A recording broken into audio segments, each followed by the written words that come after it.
Hello, dear champions. Welcome to Super Grades. My name is Tapesh Saxena, and we are going to continue this series of actual DILR sets from 2017 to 2025 CAT actual papers. तो चलो start कर देते हैं. इसके पहले 2017 के दो sets हम सॉल्व कर चुके हैं. This is the set number 3. Set number 3 है, थर्ड सेट है. एंड ये सीरीज जो है लगातार चलती रहेगी बेस्ड ऑन योर रिस्पॉन्सेज. तो फटाफट कमेंट बॉक्स में जरूर बताइए कि आपको ये सीरीज कैसी लग रही है. ठीक है. And yes right, you also tell me कि apart from this series do you want any other thing to be done by us, to be done from our side. ठीक है. तो चलो फिर स्टार्ट कर देते हैं. ये जो हमारा सेट है ये भी 2017 स्लॉट 1 का ही सेट है. सेट नंबर 3 है ये. एंड यस इसका जो टॉपिक है या जिसको जो हम इसको क्लासिफाई कर सकते हैं तो ये क्वांट बेस्ड रीजनिंग का सेट है. राइट. इसमें कॉमन एंट्रेंस टेस्ट की बात हो रही है. तो that are like these are the keywords of this set. और इसमें दो क्वेश्चंस जो है, टू क्वेश्चंस वो टीटा है और टू क्वेश्चंस जो है वो एमसीक्यूज है. डिफिकल्टी लेवल के बारे में सेट के एंड में बात करेंगे. तो मैं आपको थोड़ा थोड़ा इन्फॉर्मेशन बता रहा हूँ, क्वेश्चंस भी शो करूंगा. तो पॉज दी वीडियो और फटाफट एक बार इसको अपने आप सॉल्व करने की कोशिश कर लो. उसके बाद फिर इस सेशन को आगे कंटिन्यू करना है ना. तो यहाँ पर अगर हम देखें तो applicants for the doctoral programs of MB institute of engineering and Bombay institute of engineering. तो एक इंस्टीट्यूट ऑफ इंजीनियरिंग है जिसका नाम है AIE और सेकंड है BIE, है ना. तो दो इंस्टीट्यूट्स हैं इंजीनियरिंग के. Have to appear for a common entrance test. अगर किसी भी एप्लीकेंट को इंस्टीट्यूट से डॉक्टरल प्रोग्राम परस्यू करना है तो उसे कॉमन एंट्रेंस टेस्ट मतलब CET में अपीयर करना होगा. The test has 3 sections. इसमें 3 sections है. Physics, that is B, chemistry, that is C, and maths, that is M. Among those appearing for CET, those at or above the 80th percentile in at least 2 sections, right? तो ऐसे बच्चे जिनके 2 या 2 से ज्यादा section में 80 percentile या उससे ज्यादा स्कोर बना है, right? And at or above the 90th percentile overall are selected for advanced entrance test. ठीक. तो उनका एक सेकंड टेस्ट भी होगा. कॉमन एंट्रेंस टेस्ट के बाद नेक्स्ट स्टेप भी आ जाएगा, that is advance entrance test. Right. And ये जो टेस्ट है ये AIE कंडक्ट करेगा. And AET means advance entrance test is used by AIE for final selection. ठीक है. तो कंडीशन क्या समझ में आई? कंडीशन ये समझ में आई कि सबसे पहले जो टेस्ट है वो होगा CET. CET में 3 सेक्शन है, एक फिजिक्स है, एक केमिस्ट्री है और एक मैथ्स है.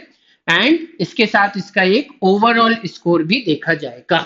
तो अगर फिजिक्स, केमिस्ट्री और मैथ्स में से किसी भी 2 सेक्शंस में, मिनिमम टू मिनिमम 2 सेक्शंस में 80 परसेंटाइल या उससे ऊपर आता है, मोर देन और इक्वल टू 80 परसेंटाइल या तो फिजिक्स केमिस्ट्री में, साथ में ओवरऑल स्कोर 90 या 90 से ज्यादा होना चाहिए, तो वो कैंडिडेट जो है वो क्वालिफाई कर जाएगा एडवांस इंजीनियरिंग टेस्ट के लिए. ठीक है. तो इन केस अगर किसी एप्लीकेंट का 80 परसेंटाइल या उससे ज्यादा केमिस्ट्री और मैथ्स में बनता है, ओवरऑल 90 से ज्यादा है, तो देन डेफिनेटली वो भी क्वालिफाई कर लेगा AET के लिए. And so on. एक थर्ड कंडीशन और बनती है, यहाँ पर 80, यहाँ पर 80 और ओवरऑल 90. और एक फोर्थ कंडीशन और बनती है कि अगर तीनों ही सब्जेक्ट्स में, तीनों ही सेक्शन में 80 या 80 से ज्यादा है और ओवरऑल भी 90 या 90 से ज्यादा है, तो ये सारे बच्चे जो हैं वो AET के लिए क्वालिफाई कर जाएंगे. और AET को भी अगर उन्होंने क्रॉस कर लिया तो देन उनका जो एडमिशन है वो AIE में हो सकता है. ठीक है. अब होगा ही ऐसा तो लिखा नहीं है, लेकिन हो सकता है. कम से कम ये 2 स्टेजेस उनको जरूर क्रॉस करनी पड़ेंगी. ठीक. उसके बाद उन्होंने बोला कि for the 200 candidates who are at or above the 90th percentile overall based on CET, which means कि जो हमारा CET हुआ है कॉमन एंट्रेंस टेस्ट, उसके रिजल्ट के अकॉर्डिंग 90 या 90 परसेंटाइल से ज्यादा स्कोर करने वाले जो कैंडिडेट्स हैं वो 200 ही है. ये नंबर तो हमें बता दिया. और इन्हीं 200 कैंडिडेट्स के बारे में कुछ एडिशनल फैक्ट्स और गिवन है. The following are known about their performance in CET. Facts है, no one is below the 80th percentile mark in all 3 sections. Right.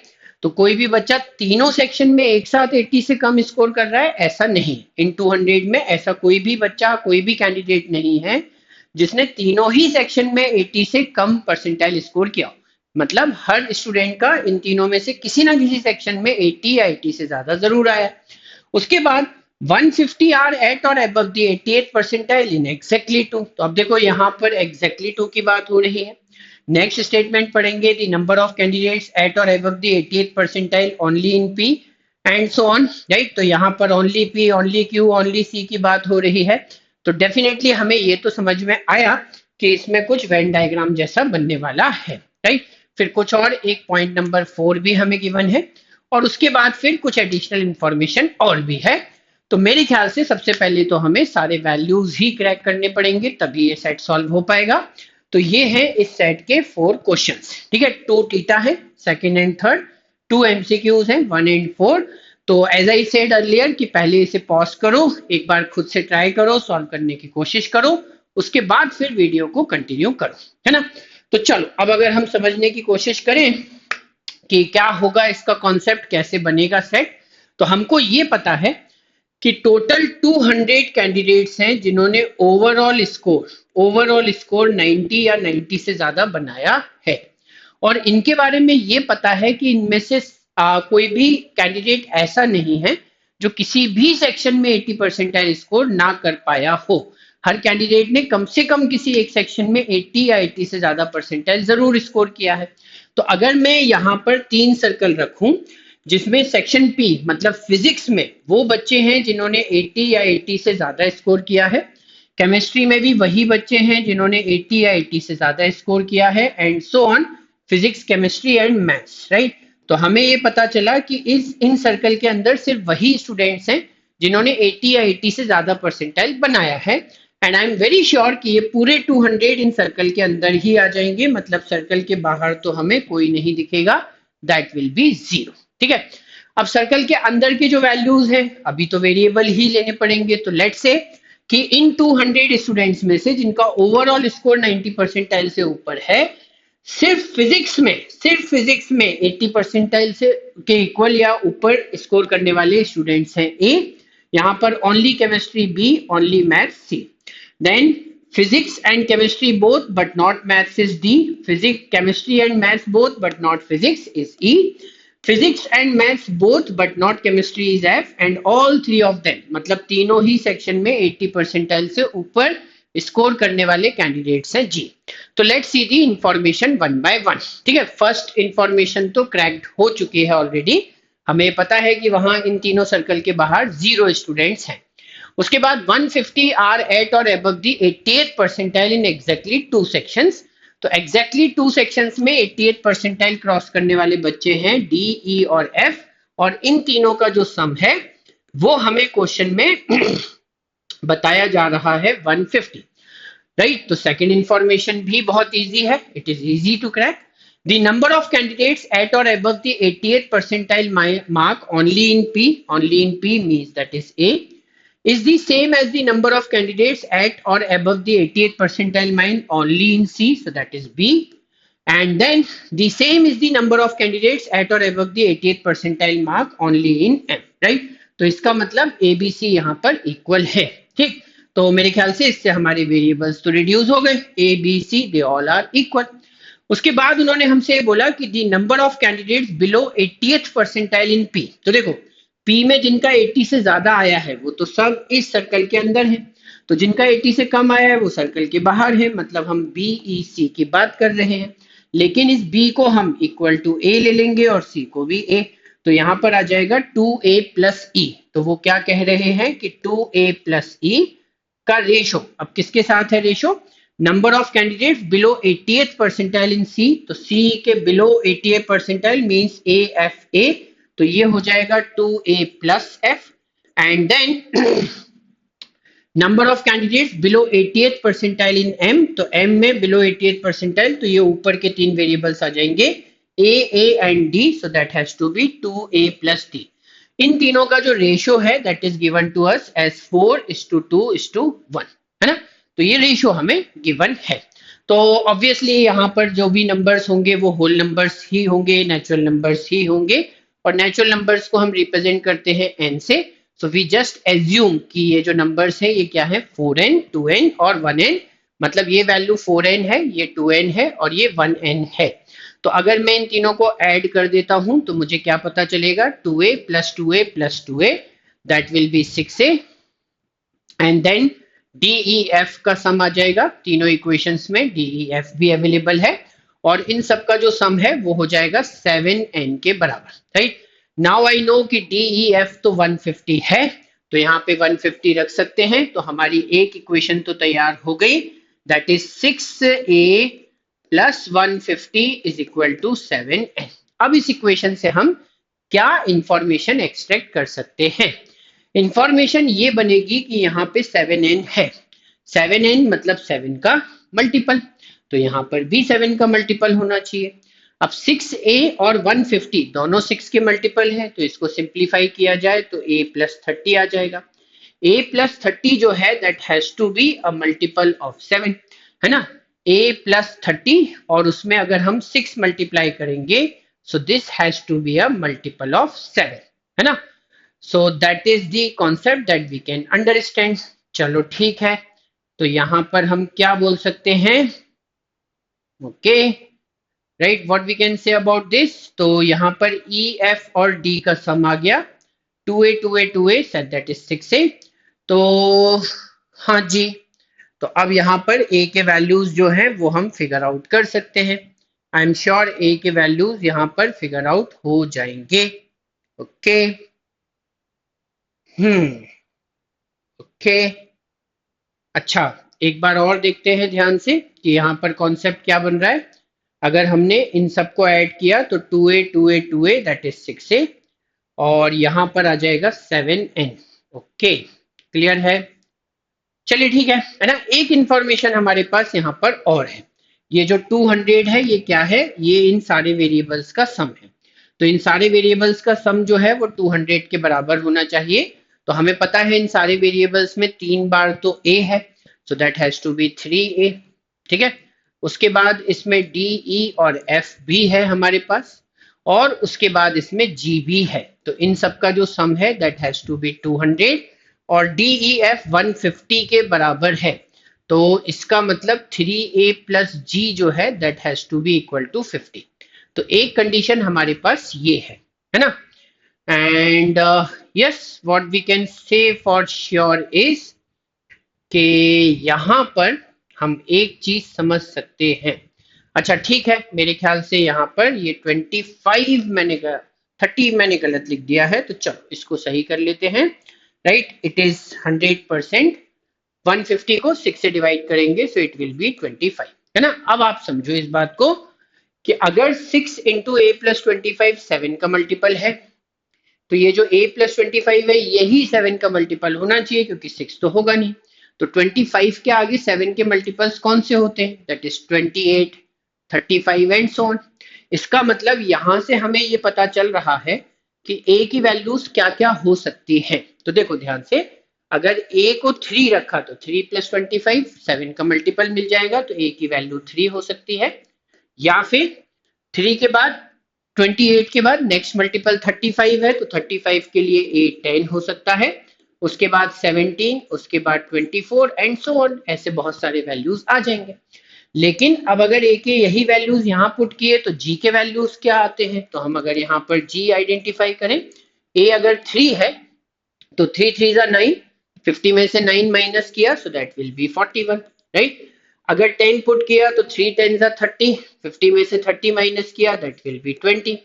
अब अगर a की वैल्यू 17 है तो 17 इंटू 3 इज 51, 50 में से 51 माइनस किया तो -1 एंड सो ऑन। तो हमें पता है ना कि ये सेट थ्योरी का कॉन्सेप्ट है, नंबर ऑफ कैंडिडेट्स की बात हो रही है, तो निगेटिव वैल्यूज तो अलाउड नहीं है। तो इसके बाद के सारे वैल्यूज निगेटिव हो जाएंगे, मतलब a की वैल्यू या तो 3 है या 10 है, एंड अकॉर्डिंगली g की वैल्यू या तो 41 है या 20 है, ठीक है। एंड अकॉर्डिंगली फिर हम ये भी पता कर सकते हैं कि n की वैल्यू कितनी हो जाएगी, ठीक। अगर a 3 है तो 25 प्लस 3 इज 28, 7 से कैंसिल किया 4, तो 4 6 इज 24, तो इसका मतलब यहाँ पर ये हो जाएगा 24, ठीक। एंड देन सेकंड केस में अगर a की वैल्यू 10 है तो ये 35, 7 का 5 टाइम्स 35, 5 6 30, तो ये हो जाएगा 30, ठीक है। And I think that's it, right. हमको ये बात समझ में आ गई कि ये पॉसिबल वैल्यूज हैं, विच मीन्स कि हमें यहाँ पर दो केसेस दिखाई दे रहे हैं, है ना, दो केसेस हमें यहाँ पर दिख रहे हैं। तो चलो दोनों केसेस के हिसाब से डी ई एफ सारे वेरिएबल्स को क्रैक करने की कोशिश करते हैं, है ना। तो देखो 3, 41 और 24। चलो अच्छा, इसको नेक्स्ट स्लाइड पे लिखते हैं। हमें ये पता चला कि एक केस हमारे पास क्या है कि ए, जी और एन, ठीक है। ए की वैल्यू अगर 3 है तो जी की जो वैल्यू है दैट इज 41 और एन की वैल्यू है 24। तो ये 41 हो जाएगा, ये 24 हो जाएगा। सेकंड केस ये है कि अगर ए की वैल्यू 10 है तो जो जी की वैल्यू है that will come out to be 20 and this will be 30। तो ये होगा 20 और ये होगा 30, राइट। हमें पता है कि ए तो हमें तीन जगह पर दिखेगा, ओनली पी, ओनली सी, ओनली एम, तीनों ए है, राइट। तो इसका मतलब ये हो जाएगा कि इस डायग्राम में हम ये बोल सकते हैं कि यहाँ पर अगर 3 है तो this will B 3, this will B 3। जी जो है वो 41 है तो यहाँ 41 आ जाएगा। If this is 10 then this will be 10, this will be 10 और जी की वैल्यू 20 है, ठीक। इसके बाद फिर हम क्या जानते हैं, तो इसके बाद हम ये जान पा रहे थे कि जो हमारे ये वाले नंबर्स है 2a प्लस सी, 2a प्लस एफ और 2a प्लस डी, ये 4n, 2n और 1n के बराबर है। मतलब पहले वाले केस में जहां पर n 24 है तो ये होगा 96, ये वाली जो वैल्यू है ये हो जाएगी 48 और ये जो वैल्यू है ये होगी 24। और अगर n 30 हुआ तो this will B 120, this will B 60 and this will be 30, right. Accordingly अगर हमारा a3 है, अगर a3 है तो 3 2 जा 6, यहाँ पे 6 6 6 आ जाएगा। तो इनमें से 6 माइनस कर देंगे तो ई, एफ और डी के वैल्यूज भी हमें मिल जाएंगे। तो यहाँ पर अगर हम लिखें ई, एफ और डी के वैल्यूज तो 3 इंटू 2 6 है, 6 माइनस करना पड़ेगा इन नंबर्स में से तो ये हो जाएगा 90, ये 42, राइट।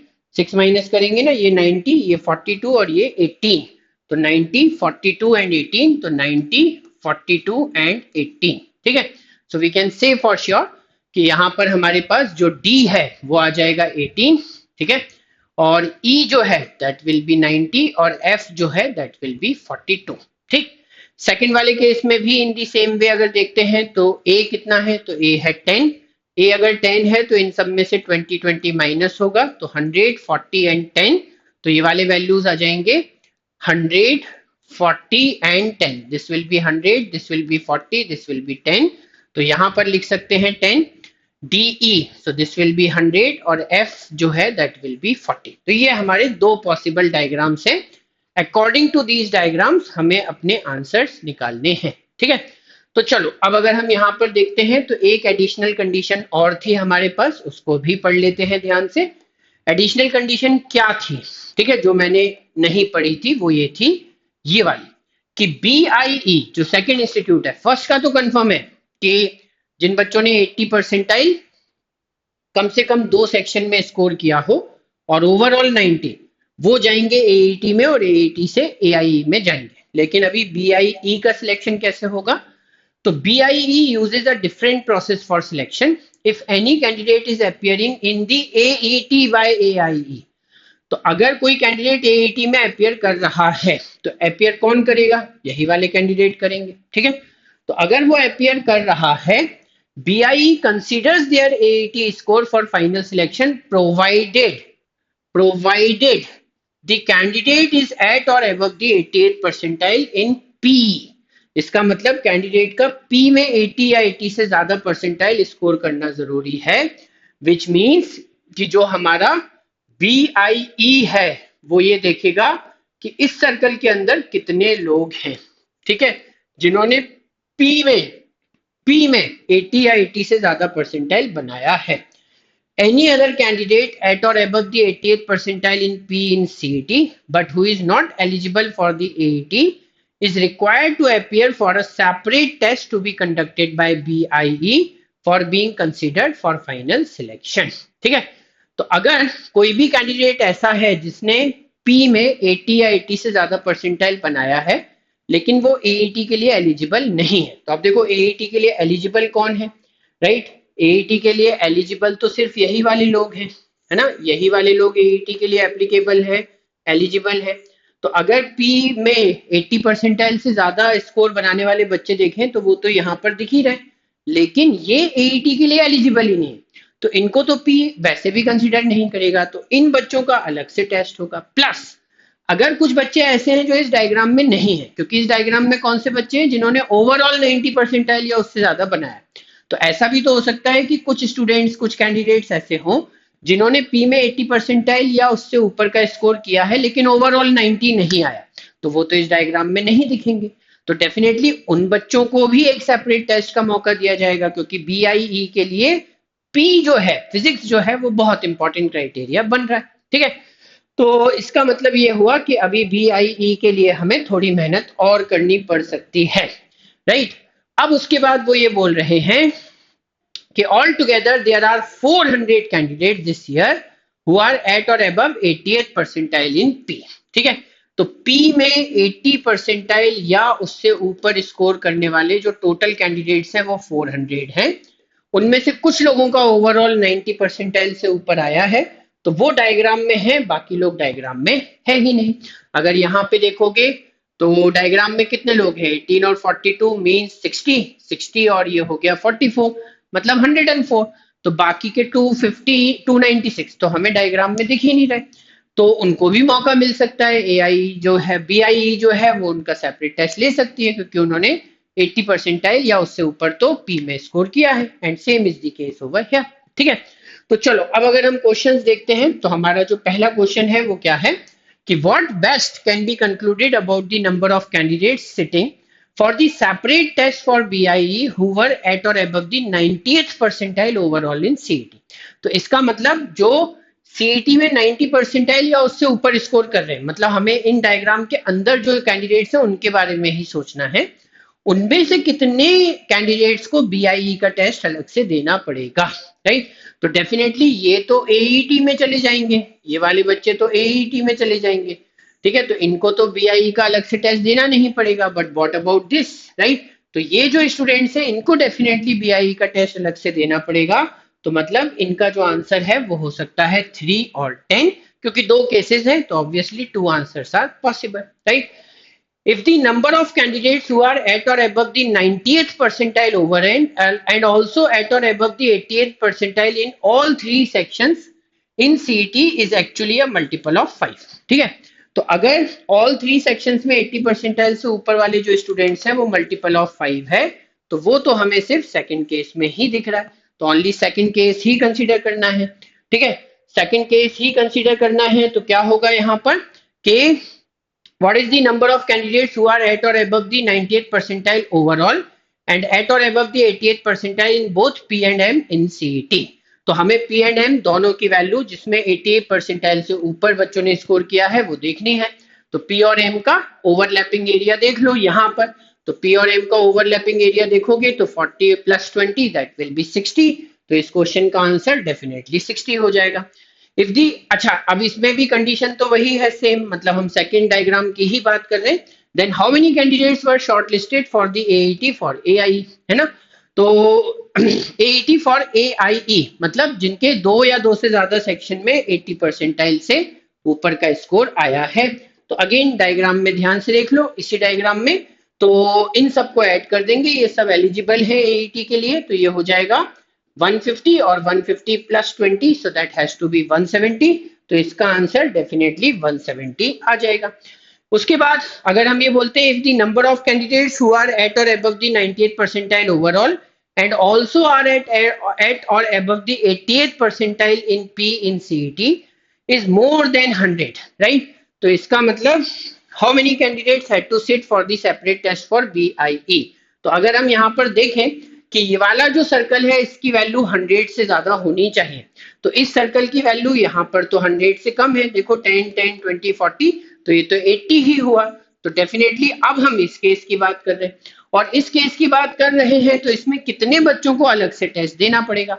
तो अभी उन्होंने ये नहीं बोला कि सिर्फ इसी में से लेना है सारे बच्चे, तो पी में 80 परसेंटाइल बनाने वाले बच्चे हैं 400, लेकिन उसमें से ये 18, 41 और 42 तो डायरेक्टली बीआईई की सिलेक्शन प्रोसेस में पहुंच जाएंगे, बाकी के बच्चों को टेस्ट देना पड़ेगा इंक्लूडिंग दीज 3। इसका मतलब 400 में से इन तीनों का सम माइनस कर दो, 18, 41 और 42 का sum, right? So that sum will come out to be equal to how much? तो 8 plus 1 9 plus 2 11, कैरी आया 1, so 4 plus 4 8 plus 2 is 10, so that will be 299. तो 299 स्टूडेंट्स को बीआईई का टेस्ट अलग से देना पड़ेगा फर्स्ट वाले केस में, तो answer option A is the correct answer, ठीक है? तो how was the set? Set कैसा था? तो सेट था मॉडरेट टू टफ। एक तो जो इंफॉर्मेशन है वो बहुत डायरेक्ट नहीं है, it will take time to understand it, solve करने में भी अच्छा खासा टाइम लगेगा और फिर क्वेश्चंस में भी थोड़ा सा टाइम लग जाएगा। दो अलग अलग केसेस हैं तो गलतियां होने के भी चांसेस अच्छे खासे हैं, ठीक है? तो ऐसे सेट यूजुअली तो एग्जाम में स्किप कर देना चाहिए, बट इन केस अगर आपकी प्रैक्टिस बहुत अच्छी है डीआईएलआर में तो डेफिनेटली आप इसको अटेम्प्ट कर सकते हो, ठीक है? So that's it for this session. Have a nice time. Session को लाइक जरूर कर दो, शेयर कर दो, चैनल को सब्सक्राइब कर दो और नेक्स्ट सेट के लिए तैयार हो जाओ, जो कि नेक्स्ट वीडियो में आपको दिख जाएगा, है ना? तो तब तक have a nice time, enjoy yourself, tata bye bye, all the very best.